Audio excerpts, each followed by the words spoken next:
आज बुध ग्रहको विषयमा जानौँ। बुधका अरू पनि नाम छन्। सौम्य, ज्ञ, त्वरितगामी भन्छन्।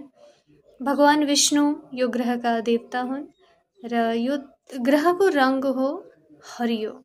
बुध ग्रहलाई ग्रहहरूको राजकुमार भनिएको छ।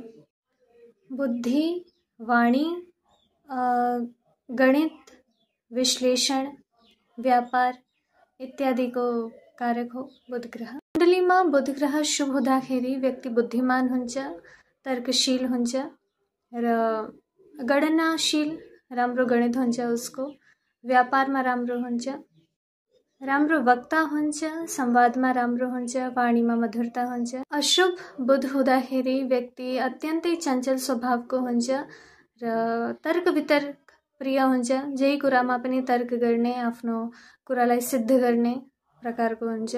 त्वचासे सम्बन्धित त्यसलाई रोग हुन्छ। मानसिक भ्रम देखिन्छ त्यस्तो व्यक्तिलाई।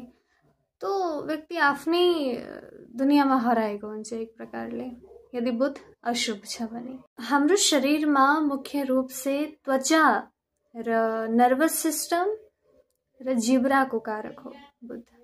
व्यवसायमा वक्ता, मार्केटिङ, सेल्स, लेखक, पत्रकार, शिक्षक, जज, वकिल र एकाउन्टिङ, एडिटर, कमेडियन इत्यादि हुन्। बुधको जन्मको विषयमा पौराणिक कथा छ कि चन्द्रमाले बृहस्पतिकी पत्नी ताराको हरण गरिएका थिए र ताराबाट नै बुधको जन्म भएको थियो।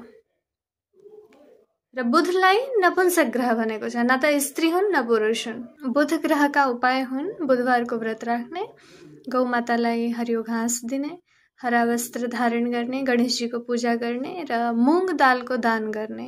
यी उपायहरू बुध ग्रहका भनेका छन्।